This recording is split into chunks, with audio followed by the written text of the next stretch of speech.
मध्य प्रदेश के मुख्यमंत्री डॉक्टर मोहन यादव की अध्यक्षता में 24 फरवरी को आयोजित मंत्री परिषद की बैठक में किसान कल्याण वर्ष के तहत बड़ा निर्णय लिया गया।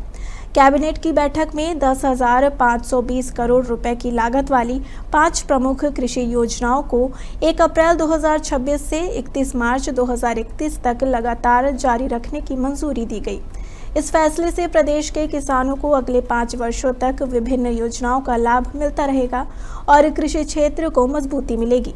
बताया जा रहा है कि राष्ट्रीय खाद्य सुरक्षा एवं पोषण मिशन योजना के तहत धान, गेहूं, दलहन, मोटा अनाज और नकदी फसलों की पैदावार बढ़ाने के लिए किसानों को क्षेत्र विस्तार, उत्पादन वृद्धि और मिट्टी की उर्वरता सुधार में सहायता मिलेगी।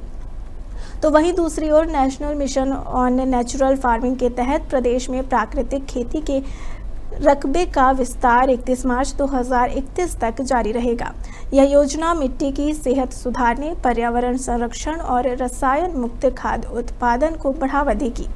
इस क्रम में राष्ट्रीय खाद्य तेल मिशन में तिलहन उत्पादक किसानों को इस योजना के तहत लाभ मिलता रहेगा, जिससे तिलहन उत्पादन में वृद्धि होगी। वहीं सरकार का मानना है कि इन योजनाओं को निरंतर जारी रखने से न केवल किसानों की आय में सुधार होगा, बल्कि ग्रामीण अर्थव्यवस्था को भी मजबूती मिलेगी और रसायन युक्त खेती से धीरे धीरे राहत मिलेगी।